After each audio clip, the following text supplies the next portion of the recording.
Hello বন্ধুরা, welcome back to my channel. কেমন আছো তোমরা? তোমরা সবাই খুব ভালো আছো, আমিও খুব খুব খুব ভালো আছি। তোমাদের সকলকে জানাই সোনালী চক্রবর্তী জিও7-এ স্বাগত। আর আমি সোনালী চলে এসেছি সকাল সকাল একটা নতুন ভিডিও নিয়ে। তো দেখো, মালগুলো করছিলাম সকালবেলা, অনেক ভোরবেলা উঠেছি, যেহেতু আজকে একটু ঘুরতে যাওয়ার প্ল্যান আছে, যার জন্য খুব সকাল সকাল উঠেছি মাল করার জন্য। আর মালগুলো দেখো কি সুন্দর লাগছে। শানুর বাড়িতেই ছিলাম, তো তারপরে দেখো দুপুরবেলা বেরিয়ে পড়লাম। আর দেখো এই যে আমার বেস্টু চলে এসছে, ইয়ে, ও এতদিন পর এসছে ইরাক থেকে। তো দেখো আমরা সবাই মিলে ঘুরতে যাচ্ছি। কোথায় যাচ্ছি? বগুলায়। হ্যাঁ, ও আমাদেরকে বললো চ, দুপুরে কিছু খাওয়া দাওয়া করিস না, বেরিয়ে আয় আমার সাথে বগুলা চ। ঠিক আছে।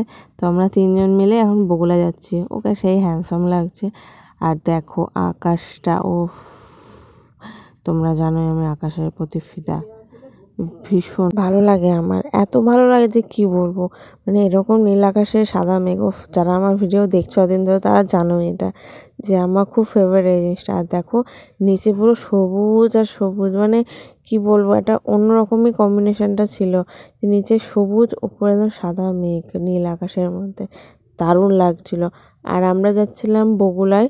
বগুলার 3:30 সামথিং ট্রেন ধরে। আর আমার সাজটা একটু অন্যরকম হয়ে গেছিলো, যেহেতু আমি শানুর বাড়িতে রেডি হয়েছি। আর শানু এই জামাটা এনে দিয়েছে, আর ওর ব্যাগের মধ্যে লাল গার্ডারটা ছিল আমার। তো ওই জন্য কেন একটু অড লাগছে আমাকে দেখতে, কিন্তু কিছু করার নেই অড লাগলেও। তো যাই হোক, আমরা খুব খুব খুব মজা করছিলাম ট্রেনের মধ্যে। ওর পিছনে লাগছে, ওর পিছনে লাগছে। আমি অনিরুদ্ধকে বলছি, ভাই কী করেছিস সেটা বল। ও বলছে কী করবো, অনেক কিছুই তো করেছি। আবার ও চলেও যাবে, জানো তো। তো আমি বললাম যে তুই চলে যাবি, ঠিক আছে, আর কি, যে কদিন আসছিস আমাদের সাথে ঘোর।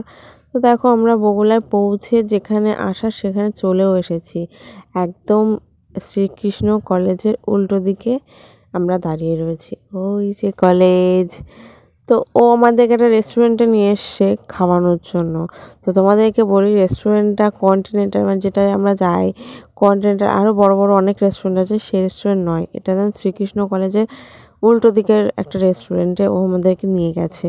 আমি জানি না এখানে খাবার কেমন হবে, কিন্তু বিশ্বাস করো যখন ঢুকলাম ভালোই লাগলো। ভেতরটা আমার খুবই পছন্দ হয়েছে, মানে সাজানোটা খুব সুন্দর।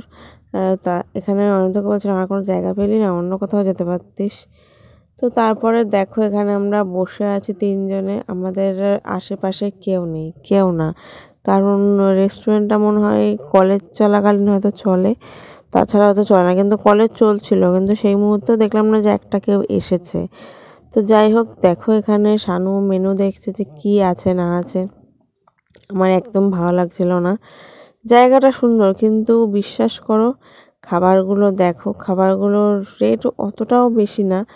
কিন্তু আমার মনটা পড়েছিল অন্য জায়গায়, কন্টিনেন্টালে পড়েছিল। কারণ বগুড়ার কন্টিনেন্টাল মানেই ভীষণ সুন্দর, আমার কাছে আমার ভীষণ ফেভারিট। আর প্রাইসগুলো ঠিকঠাক ছিল। আর এখানে কম্বো ছিল, ঠিক আছে, কম্বো ছিল 120 টাকা, 150 টাকা থেকে, 150 টাকার থেকে স্টার্টিং ছিল।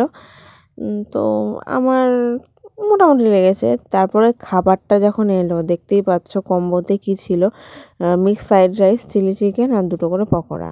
বিশ্বাস করবে না, যখন আমি খেয়েছি মোটামুটি একদমই, মানে মোটামুটি লেগেছে আমার, একদমই যে আহামরি ভালো কিছু লেগেছে তা কিন্তু নয়। এর থেকে মনে হয় আমি আমাদের গোপাল ভাঁড়ের বিরিয়ানি খেলে এর থেকে বেশি টেস্ট পেতাম, বা এর থেকে আমি মিক্স ফ্রাইড রাইস বানিয়ে খেলে এর থেকে বেশি টেস্ট পেতাম। অতটাও টেস্ট ছিল না। গ্রেভিটার একটু ভালো টেস্ট ছিল চিলি চিকেনের, কিন্তু আমার একদম ভাল লাগেনি। আমি অনিরুদ্ধকে বলেছি, তুই যদি এখানে আমাকে আর একদিন নিয়ে আসিস তাহলে আমি এই রেস্টুরেন্টে কিন্তু খাবো না।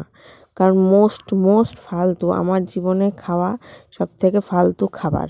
বিশ্বাস করো, আমি এসব খেতে ভালোবাসি, কিন্তু কিছু করার নেই। তো দেখো, তারপর চলে এলাম স্টেশনে বাড়ি যাব বলে। তো তারপরে ফোনে আর চার্জ ছিল না, আমি শানুর বাড়ি চলে গেছিলাম। তো যাই হোক বন্ধুরা, এই মুড়ি মাখা দেখে ভিডিওটা আজকে আমি এন্ড করছি। সারাদিনটা কেমন লাগলো জানিও। আর প্লিজ প্লিজ প্লিজ চ্যানেলটাকে সাবস্ক্রাইব করতে ভুলো না। লাইক কমেন্ট শেয়ার তো প্রচুর প্রচুর করবে। তো বন্ধুরা, টাটা, বাই বাই।